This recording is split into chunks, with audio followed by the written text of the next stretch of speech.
السلام علیکم ورحمۃ اللہ تعالیٰ وبرکاتہ۔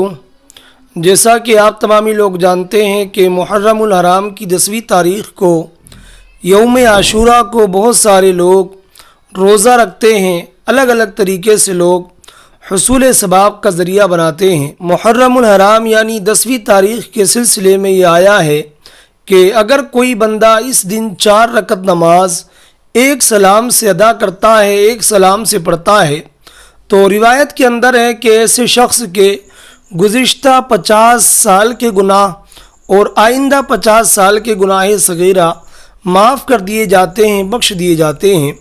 اب اس نماز کا طریقہ کیا ہے، کس وقت اس نماز کو ادا کرنا ہے؟ حضرت ابو ہریرہ رضی اللہ تعالیٰ عنہ سے یہ روایت منقول ہے کہ جو شخص عاشوراء کے دن 4 رکعت نماز ایک سلام سے اس انداز سے پڑھے کہ ہر رکعت میں سورہ فاتحہ پڑھنے کے بعد 50 مرتبہ قل هو اللہ یعنی سورہ اخلاص پڑھے، تو راوی بیان کرتے ہیں کہ اس شخص کے گزشتہ 50 سال اور آئندہ 50 سال کے گناہوں کو معاف کر دیا جاتا ہے، اور اس کے لیے جنت میں ایک اعلیٰ محل، ایک اعلیٰ مقام بنا دیا جاتا ہے۔ اب یہاں پر سوال پیدا ہوتا ہے کہ ان 4 رکعت نماز نفل کو کس وقت ادا کرنا ہے، کون سا ٹائم ہے جس وقت یہ نماز پڑھی جائے گی؟ تو آپ یہ بھی بات ذہن میں رکھیں کہ سورج جب بلند ہو جائے تو اس وقت یہ 4 رکعت نماز پڑھنی ہے۔ میں تمام تر مسلمانان اسلام سے گزارش کروں گا کہ وہ محرم الحرام کی 10ویں تاریخ یعنی یوم عاشوراء کو اس نماز کا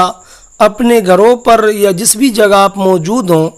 اس نماز کا اہتمام ضرور کریں، کیونکہ بہت زیادہ ممکن ہے کہ اللہ تعالیٰ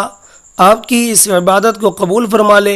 اور یہ عبادت آپ کے گناہ صغائر کی بخشش کا ذریعہ بن جائے۔ تو امید کرتا ہوں جو بھی میں نے بیان کیا وہ آپ پر واضح ہو گیا ہوگا۔ تو گزارش کرتا ہوں کہ اگر آپ چینل پر نئے ہیں تو اس کو سبسکرائب کر لیں اور ویڈیو کو زیادہ سے زیادہ شیئر کریں۔ ملتے ہیں کسی اگلی ویڈیو کے اندر، تب تک کے لیے خدا حافظ۔